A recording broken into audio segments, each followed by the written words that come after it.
Bonjour, bonjour, je suis ravie de vous retrouver pour une nouvelle vidéo. Comme vous l'avez vu dans le titre, il s'agit donc du livre des abonnés, donc c'est vous qui choisissez.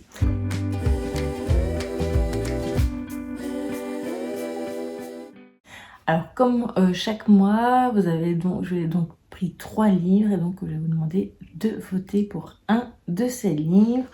Alors on va commencer par le premier qui est donc la librairie des livres interdits donc de Marc Lévy, donc chez Pocket.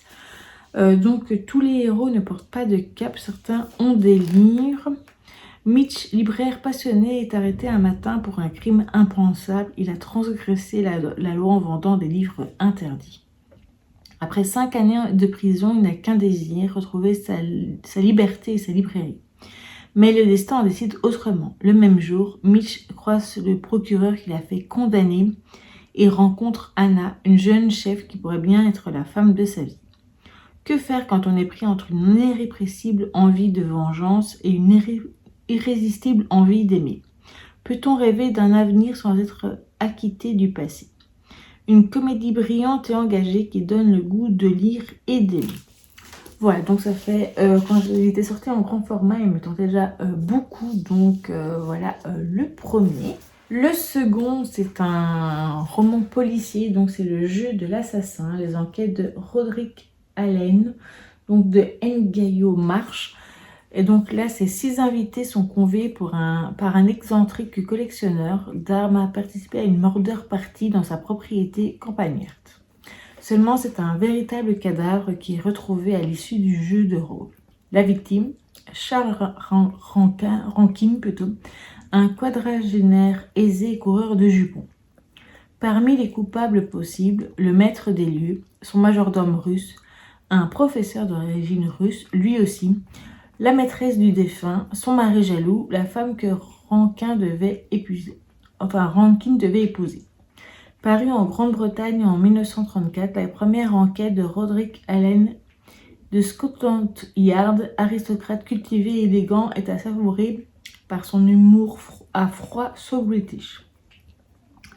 Et pour la petite histoire, je pense que je vous l'avais déjà dit quand je vous l'avais montré, donc c'est celui qui se trouve dans les 12 livres que je vais lire en 2026. Ngaio Marsh était un peu la rivale, elle est néo-zélandaise je pense, de Agatha Christie à l'époque. Donc voilà, ça me tente assez vite. Et enfin, le dernier, c'est donc Le parfum donc de Megan S. Je crois que je vous en avais déjà proposé une autre fois déjà.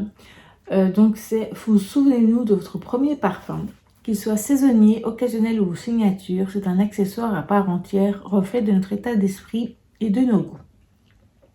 Chez Megan S, choisir son parfum est aussi important que de choisir ses chaussures, à chaque occasion son odeur.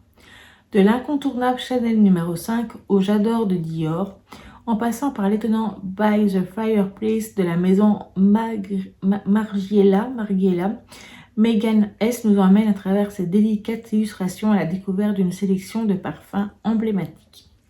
Grâce à des descriptions détaillées des différentes fragrances et des anecdotes historiques ou personnelles, elle vous propose une virée en parfumerie pour trouver le parfum fait pour vous. Voilà, donc j'ai encore, je pense, au moins un autre livre de Megan S dans ma pile à lire, plus tous ceux qui sont dans ma wishlist, donc ouais, et ça pourrait être bien que je le lise prochainement. Voilà donc ma petite sélection, je vous avoue que j'avais d'autres idées en tête, mais voilà, ils sont pas hyper épais non plus, on va regarder. Donc pour le Marc Lévy, je crois qu'il fait...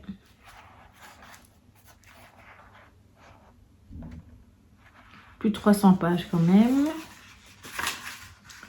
Exactement 300.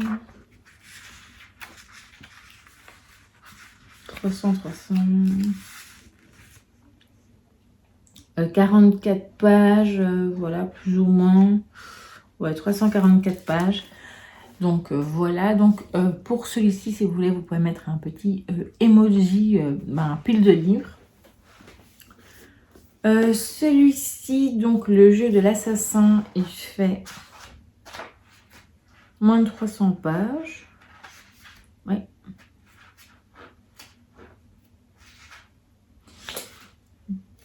258 pages, voilà.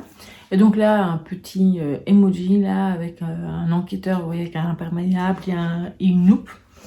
Et alors le troisième, donc le parfum donc de Megan S, donc de chez L'Imprévu. Celui-là, il fait, je pense,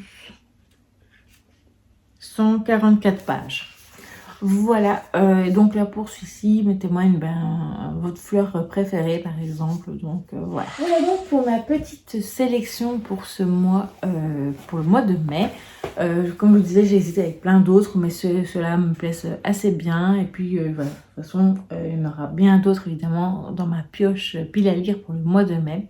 Donc voilà, n'hésitez pas à me dire votre choix, celui que vous aimeriez que je lise au mois de mai. En commentaire. Je vous dis donc à très vite pour une prochaine vidéo.